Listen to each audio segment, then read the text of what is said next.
Jangan biarkan hatimu terluka lebih lama karena dia akan menghilangkan banyak tenaga. Assalamualaikum warahmatullahi wabarakatuh. Ahlan wa sahlan di channel Keluarga Bun Ai, keluarga yang bercita-cita selalu bersama sampai surga.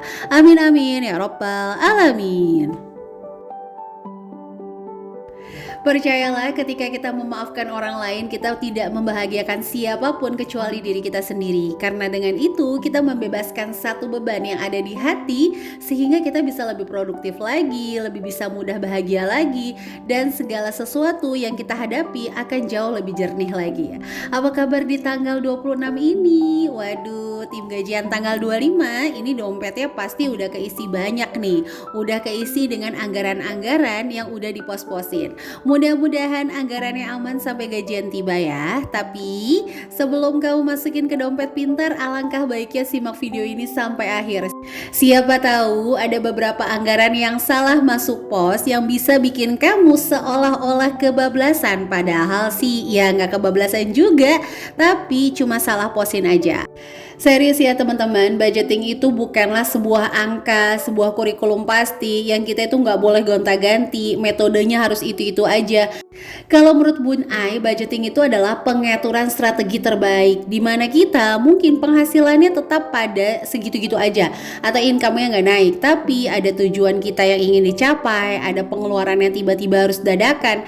Nah, strategi budgeting kita itu harus berbeda, supaya tetap menghasilkan satu tujuan, yaitu aman sampai gajian tiba.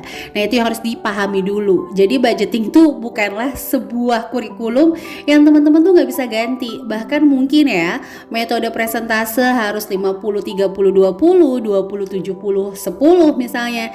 Itu bisa berganti-ganti sesuai dengan pengeluaran kita.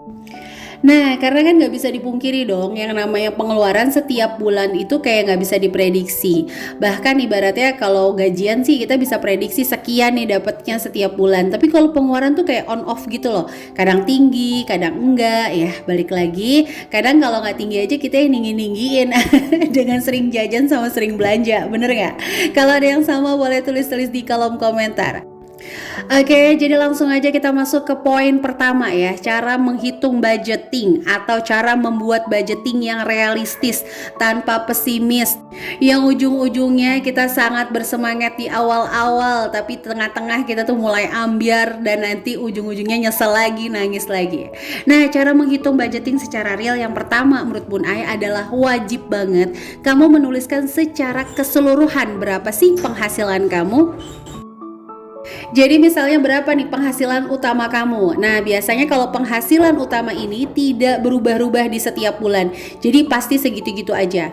Nah, kalau lemburan masuknya kemana Bun Ai? Kalau saran dari Bun Ai, lemburan itu masuknya ke sampingan, karena kan kita nggak pernah tahu jumlahnya, tapi kita ngambilnya yang gaji pokok aja, sehingga kita bisa ngatur uang penghasilan utama ini untuk membiayai kebutuhan, ibaratnya dipas-pasin ya, karena kan manusia itu biasanya adaptif, banyak itu belum tentu cukup, sedikit kadang-kadang cukup. Jadi itu sih kalau saran dari Bun Ai. Nah, yang kedua adalah sampingan. Sampingan ini bisa dari lemburan, mungkin kalau yang kayak konten kreator nih kayak Bun Ai dan teman-teman itu mungkin dari YouTube, endorsement, Shopee affiliate, promotion paid, atau mungkin yang reseller ya kan, dari dagang, MLM segala macam itu dicatat sebagai sampingan. Nah, kalau saran dari Bun Ai, ngitung sampingan juga harus pakai tanggal. Bun Ai pribadi kayak gitu. Jadi Bun Ai selalu ngumpulin penghasilan Bun Ai dari tanggal 20 sampai 21. Nah, itu biasanya Bun Ai hitung. Oke, berarti penghasilan saya sebulan ini sekian. Sehingga kita tuh tahu angka gajian kita, angka produktif kita tuh di rumah dibayar berapa sih gitu ya, teman-teman. Nah, yang ketiga adalah dadakan. Dadakan ini biasanya sih yang namanya rezeki kan bukan gaji ya. Kalau rezeki itu sesuatu yang memang sudah Allah takdirkan milik kita. Rezeki itu ibaratnya kematian. Meskipun gak kita cari, dia akan datang sendiri, teman-teman. Tapi pastinya dong beda antara orang yang nyarinya penuh semangat sama orang yang nunggu aja. Pasti itu hasilnya akan berbeda.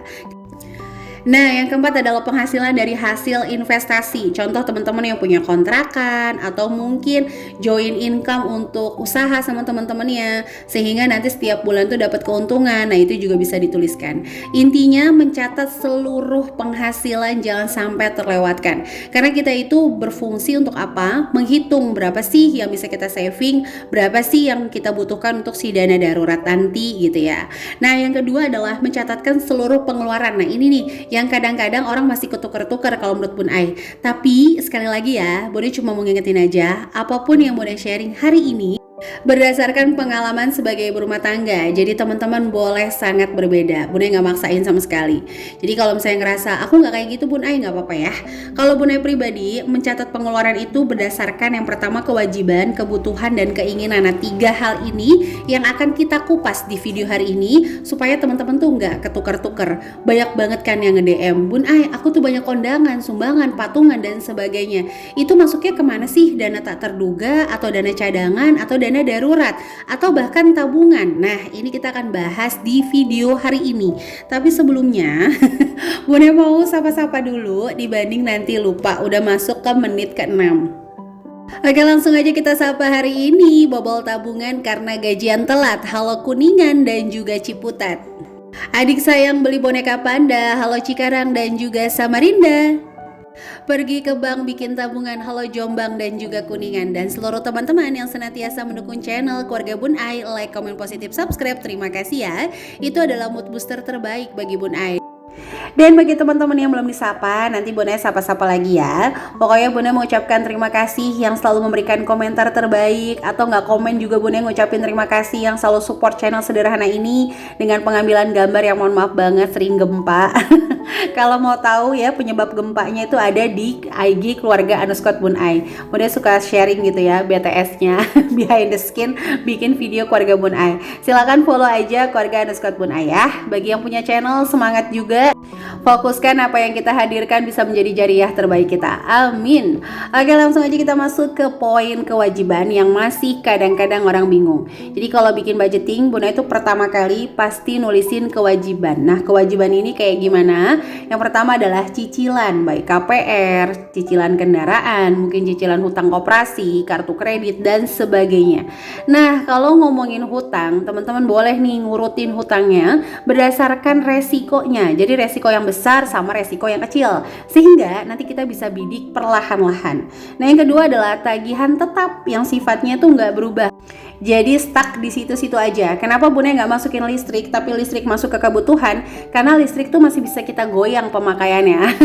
Ibaratnya kalau emang kita lagi mau hemat-hemat ya udah pemakaiannya dihemat. Tapi kalau kayak wifi, SPP anak, itu kan emang segitu-gitu aja ya teman-teman. Nah, yang ketiga ini yang kadang-kadang orang terlewatkan, yaitu adalah kondangan yang udah diprediksi jadiin kewajiban, jangan jadiin dana tak terduga. Contoh, teman-teman mau kondangan sama sepupunya, apalagi kerabat dekat, jumlahnya pasti kan gak sedikit. Jangan masukin ke kebutuhan tapi ke kewajiban, karena kewajiban ini sifatnya mau tidak mau akan kita keluarkan. Nah, kalau masih ada space dana lagi untuk seperti uang pangkal yang anaknya itu sekolah di swasta, pajak tahunan, sisihkan di awal bagi 10 bulan. Jadi ada sinking fund yang teman-teman ngisinya di awal, ada sinking fund yang ngisinya di akhir. Nah, sinking fund yang di awal sifatnya disisihkan atau tidak disisihkan itu bakal keluar uangnya. Jadi gampangnya kayak gitu, kayak uang pangkal gitu kan, daftar ulang maksudnya. Kalau nggak kita sisihin ya nanti juga bakal kita keluarin. Pajak tahunan juga sama, kalau kita nggak sisihin itu juga bakal kita keluarin. Jadi kalau saran dari Bun Ai, yang itu disisihkan di awal. Nah, apalagi kondangan yang udah bisa diprediksi ya, jangan masukin ke dana tak terduga, karena nanti teman-teman udah menduga tapi masukinnya ke yang tak terduga, kan agak-agak nggak imbang ya. Jadi kalau udah diduga sebelumnya, mendingan masukin ke komponen kewajiban. Nah, setelah kita tahu dong gaji dikurang kewajiban, sisanya berapa sih? Boleh langsung saving 20% dari sisa tersebut. Jadi bukan dari awal gaji langsung teman-teman pisahin 20%. Takutnya itu sebenarnya nggak cukup, tapi nanti dipaksain terus diambil lagi di tengah bulan, yang ada malah nanti mikirnya emang teman-teman tuh nggak sanggup nabung. Nah, kalau udah masuk ke alam bawah sadar yang kayak gini bakalan repot banget. Nah, itu Baby Agni mindah-mindahin kembang ya. Dia nggak tahu apa ya, kembang buat nutupin tangan emaknya yang gemoy maksudnya, malah dipindahin sama baby Agni ya. Mohon maaf ya teman-teman. Jadi lanjut nih ya, di kebutuhan tuh apa aja Bun Ai? Nah itu yang pertama adalah uang makan, listrik. Uang makan tuh kayak belanja lauk ya, listrik, belanja untuk kebutuhan rumah, jajan atau cemilan, pulsa, sedekah, bensin, dan lain-lain. Kebutuhan adalah sifatnya yang mengikuti sisa. Jadi adaptif, kalau dikasih 1 juta beradaptasi, dikasih 2 juta juga bisa beradaptasi. Karena jumlahnya masih bisa kita fluktuatif lah, masih bisa naik turun. Nah kalau keinginan, Bun Ai selalu masukin kemana? Ke tabungan, sinking fund, sama aset. Jadi kalau teman-teman tanya, Bun Ai kalau dana darurat nyisainnya gimana? Ya udah nanti dulu. Kalau kewajiban kamu sama kebutuhan kamu itu udah beres, baru deh sisain untuk sinking fund, dana darurat, tabungan. Kalau masih ada sisa lagi untuk aset. Kayak gitu. Jadi yang kita tabungin tuh bukan tabungan halu yang dari gaji langsung sisihin 20%, sementara cicilannya aja udah 50%. Masa kebutuhannya 30%? Kan itu nggak masuk ke logika kalau menurut Bun Ai ya. Tapi balik lagi, kalau penghasilannya sampai 20 juta ya nggak apa-apa juga. Pokoknya kalau Bun Ai tuh pengennya gini loh, kita itu nabung sesuai yang kita mampu. Menabung itu adalah cara kita caper sama Allah, bukan bener-bener kayak ngejar impian kita, ngejar keinginan kita. Soalnya kita tuh gak percaya kalau Allah tuh ngasih persetujuan semuanya akan mudah. Nah Bun Ai gak mau kayak gitu. Apalagi kalau sampai nabungnya itu bener-bener kayak jadi target, ujung-ujungnya pas ada pengeluaran dadakan kita stres, gak bersyukur. Nah itu yang bahaya banget. Karena balik lagi ya, sehebat apapun menabung adalah sebuah sunnah, sementara pemenuhan kebutuhan terhadap anak-anak dan anggota keluarga adalah kewajiban. Jadi pokoknya nabung itu adalah proses, nikmatin terus-terusan, gagal bangkit lagi, gagal lagi bangkit lagi, sampai kita dikasih persetujuan sama Allah, dimudahin jalannya, hasil dari kesusahan kita sebelumnya. Oke, jadi itu aja bisa sharing untuk hari ini. Semoga ada inspirasi yang bisa diambil. Mohon maaf banget kalau banyak kata-kata yang salah, dubbingnya itu gak enak, keburu-buru, mohon maaf banget ya. Sampai jumpa lagi di keluarga Bun Ai lain ya. Wassalamualaikum warahmatullahi wabarakatuh.